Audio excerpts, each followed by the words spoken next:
Today I'm going to share a regret of a man, and his regret was that people wake up with different feelings every day.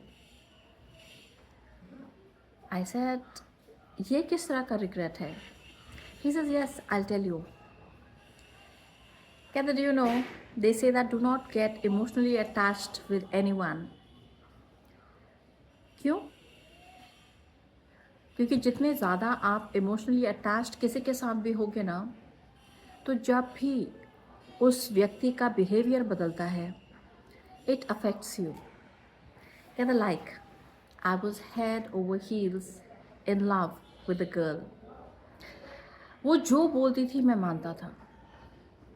She would say come here, I would reach there on time. You are 5 minutes late, I would apologise, I am so sorry, I am late. कहते कभी उसने मेरे लिए कुछ gift खरीद दिया तो I would be so happy that my God, like मैंने इतना कुछ किया, वो मेरे को इतना याद नहीं रहता था, लेकिन कोई उसने मेरे लिए थोड़ा भी किया, मुझे वो बहुत लगता था, बहुत. And as a result I was very much emotionally attach to that girl. कब हो गया, कैसे हो गया, मुझे नहीं पता, but gradually, like I fell deeply, madly, head over heels in love with this girl. One day she came and she was a little annoyed and she wasn't talking to me well. It disturbed me the whole day कि वो मुझसे क्यों नहीं बात करी ठीक से, क्या गलत किया है मैंने. And I went to her. I said, did I do something wrong? I'm sorry if I've hurt you. शायद कई बार ऐसा होता है लाइफ में that when you love somebody too much, उसकी वैल्यू थोड़ी कम हो जाती है.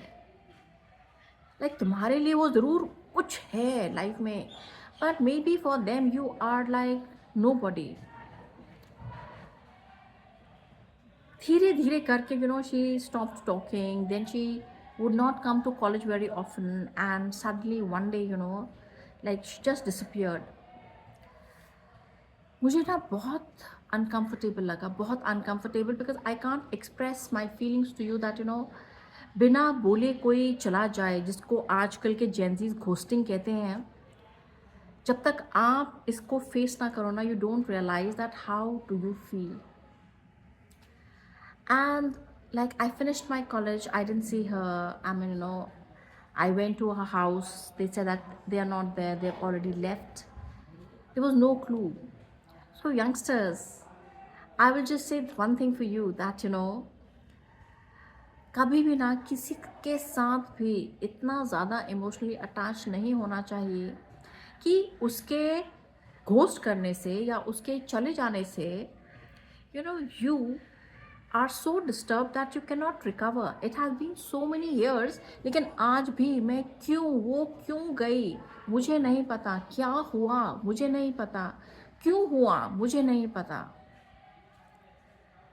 मगर उसके जाने से मुझे फ़र्क पड़ा और इतने साल के बाद भी फ़र्क पड़ा. This is what I just want to tell all the youngsters, that just don't get emotionally attached to anyone.